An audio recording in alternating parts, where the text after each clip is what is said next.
تو دیکھنا یہ ہے کہ اللہ کے پیغمبر صلی اللہ علیہ وسلم اعتقادات کے حوالے سے کون سا انقلاب لے کر آئے؟ قل هو اللہ احد، یہ انقلاب ہے۔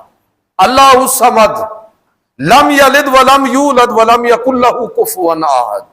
آج اس طرح کی توحید اگر ہم مانیں گے تو مسلمان ہوں گے۔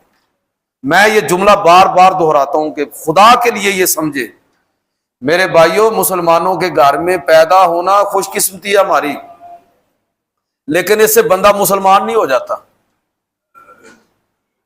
ایمان عقیدتاً وراثتاً تقلیداً نہیں ہوتا، ایمان شعوراً ہوتا ہے۔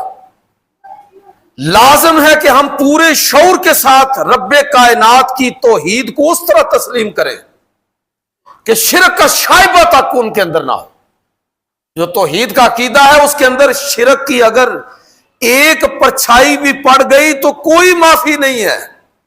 اور اللہ کے پیغمبر صلی اللہ علیہ وسلم نے عقیدہ توحید کو اس طرح نکھار کے بیان کیا کہ وہی خدا اپنی ذات کے اعتبار سے وحدہ لا شریک ہے، اپنی صفات کے اعتبار سے وہ وحدہ لا شریک ہے، اپنے افعال کے اعتبار سے وہ وحدہ لا شریک ہے، اپنی عبادت کے اعتبار سے وہ وحدہ لا شریک ہے۔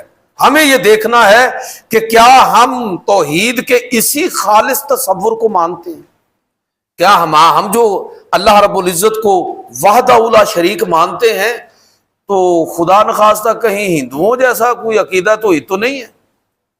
مشرکین عرب اور دنیا کی دیگر اس وقت کی جو متمدن قومیں تھیں ان کا جو عقیدہ توحید تھا کہ اللہ کو مانا ہوا ہے جی اللہ ایک ہی ہے، لیکن عملاً صورتحال وہ نہیں ہے۔